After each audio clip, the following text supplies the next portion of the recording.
On January 26, 1966, Jane, aged 9, Anna, aged 7, and Grant Beaumont, aged 4 years old, were abducted from Colley Reserve, Glenelg, South Australia, and they were never seen again, as if they had vanished off the face of the earth. And it led to one of Australia's largest police investigations and manhunt, and yet over 5 decades later, no trace of these children have ever been found.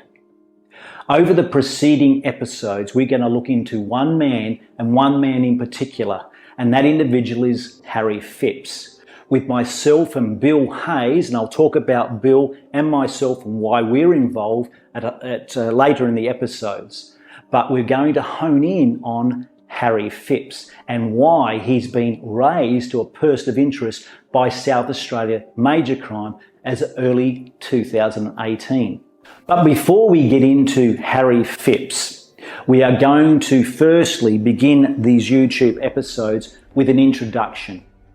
What happened that fateful day, January 26, 1966? I'll paint a picture in part 1. Part 2 will be what happened the day, the weeks, the months and years afterwards, what followed. And the question that many people have asked is, what did happen to Nancy and Jim Beaumont? Did they remain together? Did they get divorced? We'll find out shortly. So number 2, myself with Bill Hayes are going to look at clues that have been missed at Colley Reserve for over 5 decades that clearly show that this individual who abducted the Beaumont children highly likely lived within 300 metres of Colley Reserve where the children were last seen playing that day.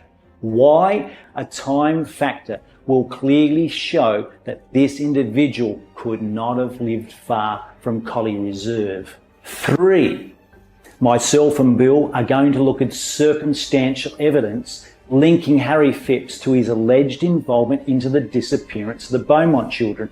There are over 10 pieces of corroborated circumstantial evidence.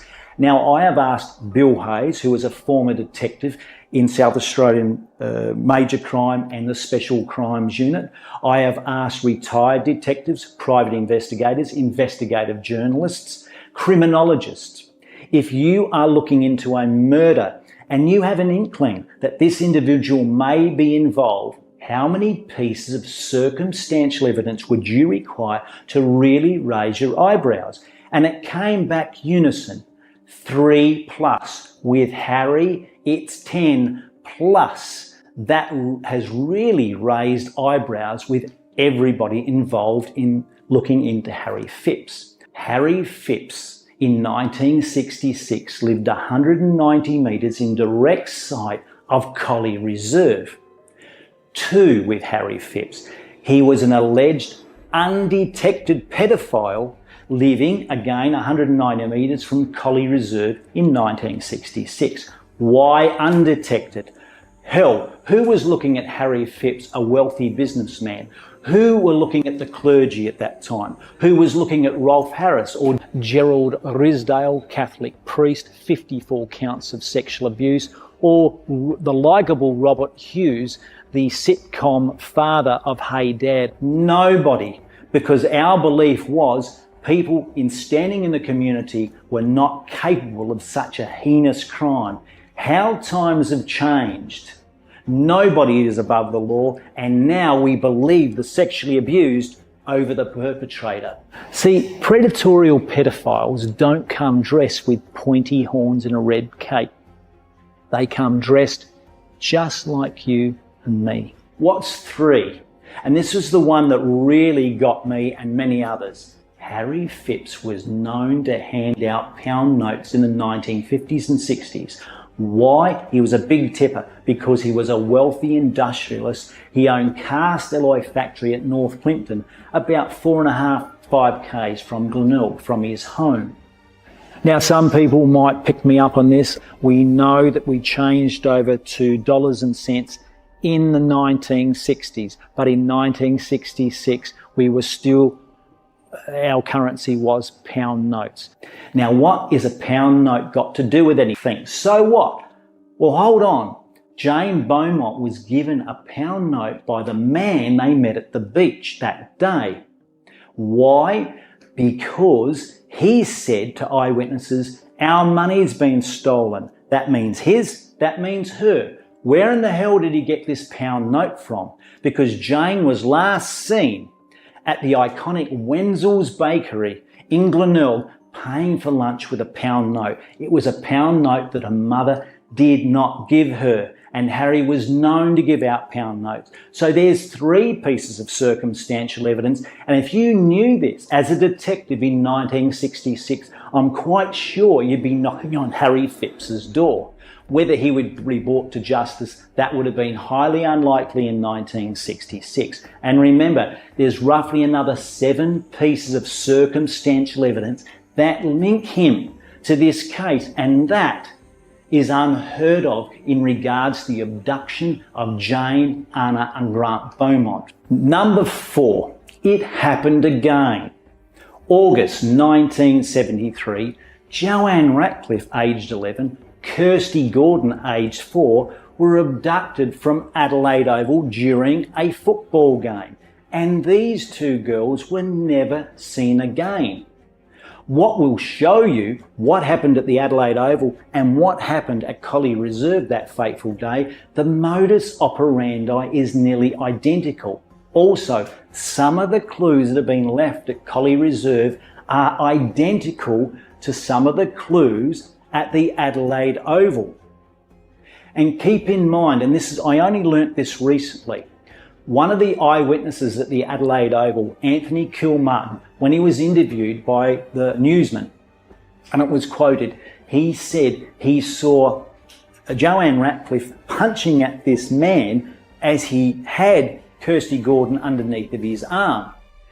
What he said, the man said to Joanne Ratcliffe, "Go away, you little bitch." Now, with this case, I want to know, what does something like that, what is it? What did he actually say? Now, I got a call from, he said that he was a friend of Anthony Kilmartin's. I cannot corroborate that. He called me a few years ago and he said, "Here's a little bit of information."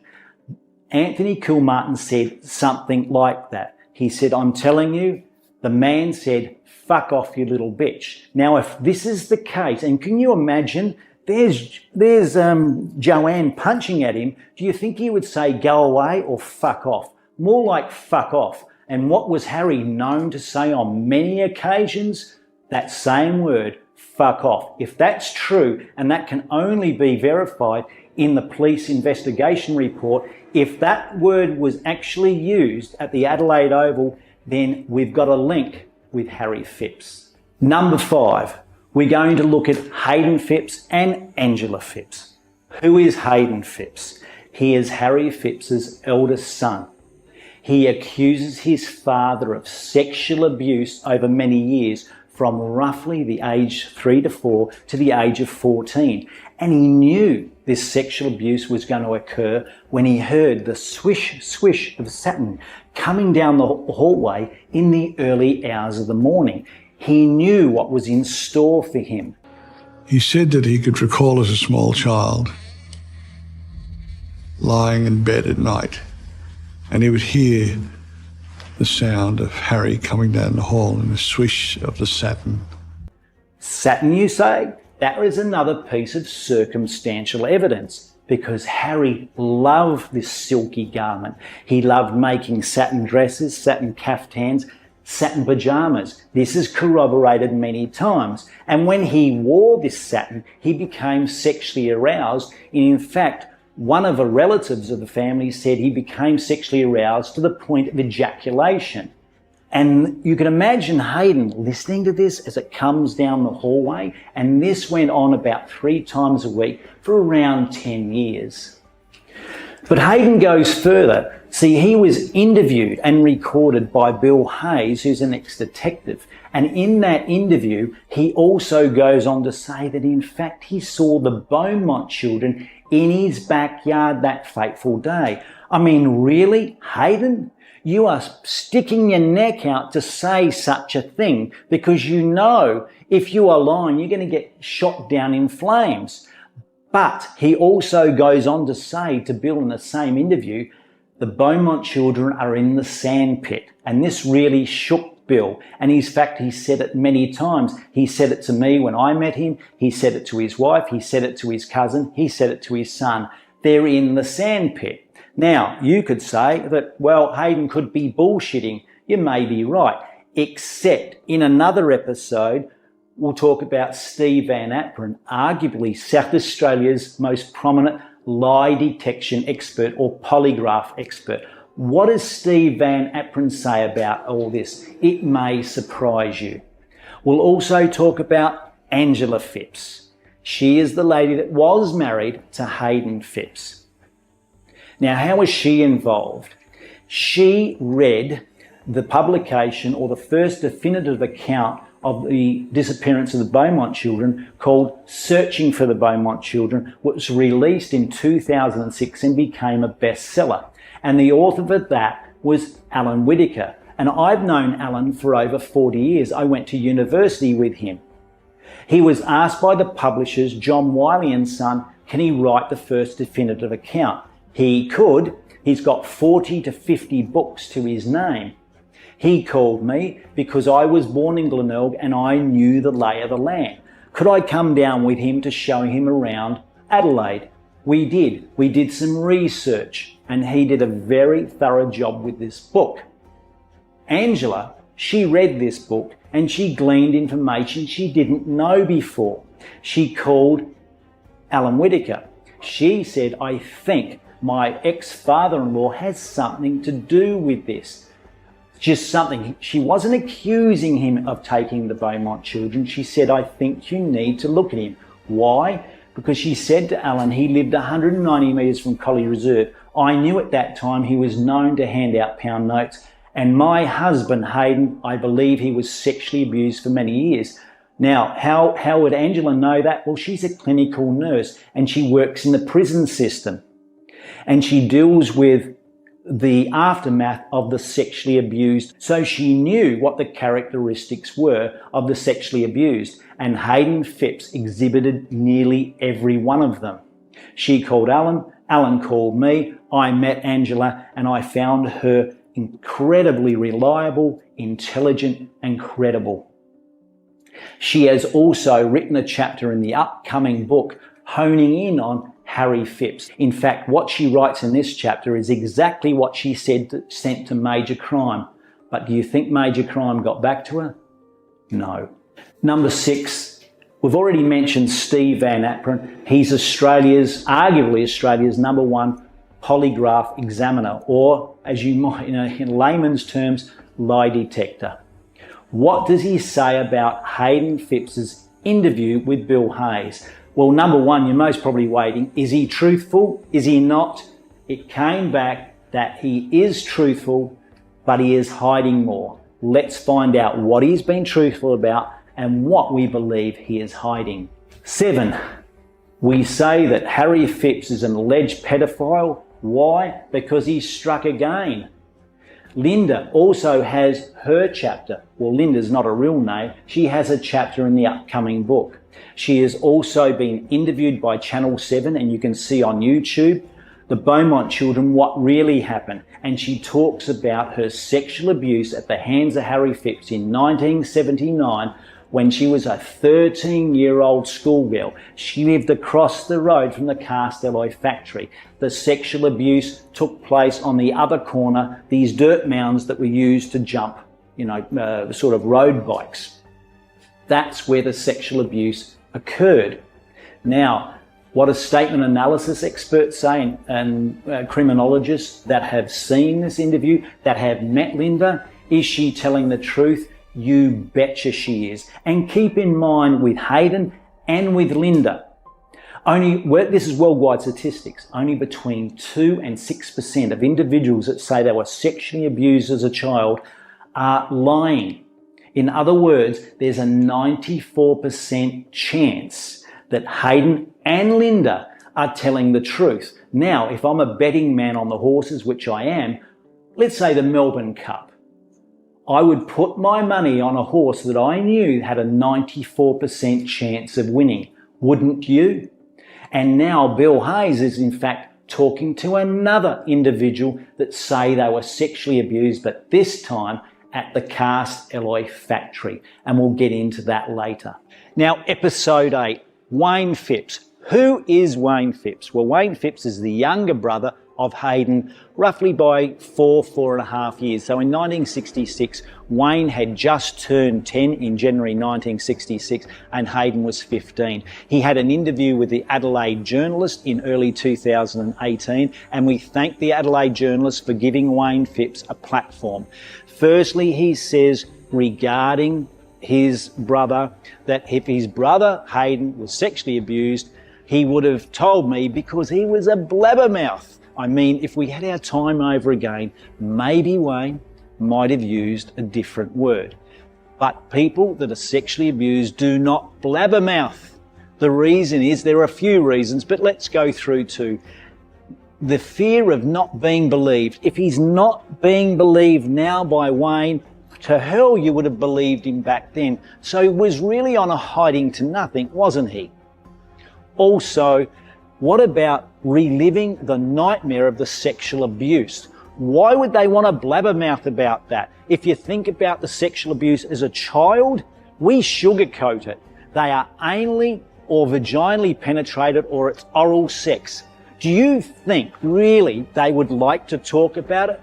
No, they do not want to relive this horrific nightmare. Anyway, we'll go into that in full detail later.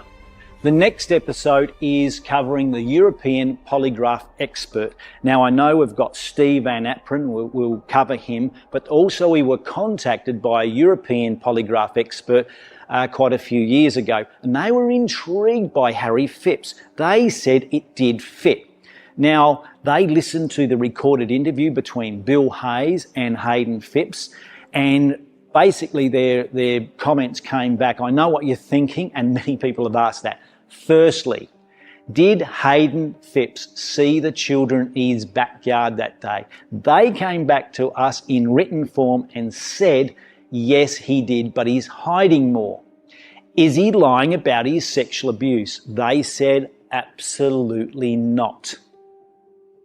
But also they go on to say that the way Hayden talks about the sandpit at the cast alloy factory, the tone changes over the conversation or interview with Bill Hayes. He starts talking about the sandpit and then it changes. You can hear the tone change to shit pit. There's something they said that happened at the cast alloy factory that he does not want to talk about. And in fact, Steve Van Apren said the same thing. He goes on to a certain extent and then he clams up like he is hiding something. Let's find out what he's hiding. Next episode is Satin, Satin, Satin. Harry Phipps was a master seamstress. Boy, he could make some great satin garments. Dresses, which was the major part, caftans, and also pyjamas. They were the colours of orange, pink, light green, dark green, purple, red and yellow. And that's darkly reminiscent of some of the colours that the Beaumont children were wearing that fateful day. There was so much satin to be taken out of his place when he was placed into aged care. It needed a few carloads of satin put in the boot and the back seats. There was 2 lots of people and they both corroborated they'd never seen so much satin in their life. Now, this is the satin Hayden Phipps was talking about. He could hear the swish, swish of this frilly material creeping down the hallway at 2 a.m. in the morning, and he knew what was in store for him because his father was getting sexually aroused by wearing this satin garment. Next episode is a thorough investigation, and this really gives me the shits. Is because when they come out in front of the press and say there was a thorough investigation into Harry Phipps, not one of these people from the gallery asked the question, can you explain what a thorough investigation is? As far as I'm concerned, my arse it was. Let's ask these questions, very simple questions. Was Hayden Phipps and Angela Phipps met and interviewed by detectives from South Australian Major Crime? The answer is no. Did Major Crime meet and interview the 4 people, 2 couples, that took out the Satin from Harry Phipps's place after he was placed into aged care. As far as myself and Bill are aware, the answer is no. The lady that was interviewed and filmed by Channel 7 for their documentary, The Beaumont Children, What Really Happened, she's talking about the sexual abuse or alleged sexual abuse at the hands of Harry Phipps. Was she met and interviewed by South Australian Major Crime? No. And this is only the start. A thorough investigation, myself and Bill, we don't think so. And we cover why not in the upcoming book with a chapter called A Thorough Investigation. Now, what do the experts say?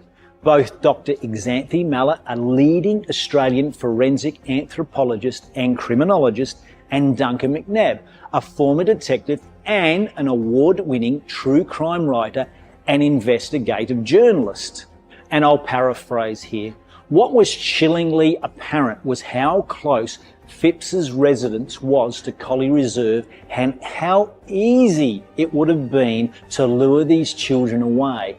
And when they both stood on the corner of Augusta Street and Sussex Street, they could not believe how close this undetected pedophile lived in clear sight of Colley Reserve. In fact, both said it sent a chill down their spine. The next episode, and if you're thinking, well, maybe Harry Phipps isn't the individual, well, there's another alleged victim that has come forward.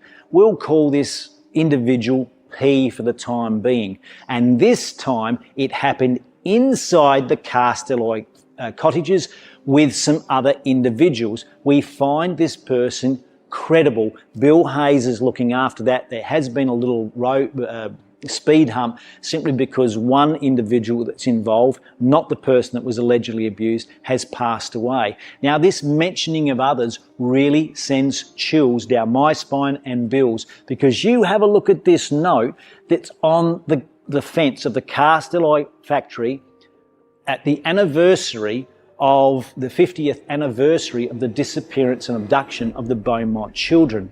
Notice what it says: Harry Phipps and his evil associates. This girl is also talking about others inside the Castelloy cottages, and also when Hayden Phipps, when he finished his interview with Bill Hayes, he looked up to him as he was getting in the car and he said, "Bill, are you going to get these bastards?" Now we've got 3. In fact, that sends a chill down my spine already. Are there others involved? Let's find out. In the next episode, I've been asked about this many times. When are you going to talk about the factory dig that was in early 2018 and it had half the world's media there? I mean, it was covered entirely. It was covered by CNN and Fox over in the States. Now, 2 boys came forward. They had dug a grave-size hole, in their words, not mine or Bill's, at the back of the factory a few days after the weekend following that Wednesday at the back of the Castelloy factory at the direction of Harry Phipps. It had to be 6 foot long, 5 foot deep, 3 foot wide with straight sides. Now, when we were there and they dug up the hole, what did they find? Only a few bone fragments, which was horse, sheep and cow, and some rubbish.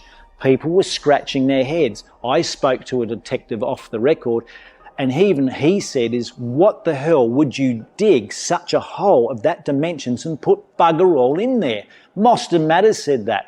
Bill Hayes said that. Many people said it. I couldn't even understand it. However, Bill thought about it, and so did Dr. Xanthi Mallet. What they said was quite astounding. I believe, and many others, you need to go back to where those boys dug the hole. And on a side issue, what did David and Robin get paid in? £1 note. In fact, several pound notes. They were 15 and 16 at the time. And it was a wow factor. Can you imagine Jane Beaumont, Grant and Anna getting £1 note, and they were a lot younger? If it was a wow factor to David and Robin, you have these kids' undivided attention. In other words, follow the money. You have it on the Wednesday, you have it on the weekend. and it was a pivotal piece of information in 1966, and it has been ever since. Is that a coincidence? And lastly, where to next? Will myself and Bill Hayes have our opinions on this of what needs to be done? 1, new detectives on the case. 2, I would go back and re-interview some of the people that the detectives have interviewed. We believe that maybe, just maybe, they might not be telling the entire truth. And also what we found out that Harry Phipps, what we believed, had secret real estate assets. What were they for? Well, that's about it for me. I think I've rabbited on a bit too much. If you are like Bill Hayes and myself and want to uncover the truth in regards to Harry Phipps's alleged involvement into the disappearance of the Beaumont children, click the links below, subscribe, like, do make a comment. And also for additional information regarding the case, I've provided down here a list of things you can research. I highly recommend you do. So until next time, I'm Stuart Mullins with Bill Hayes. We really appreciated your company.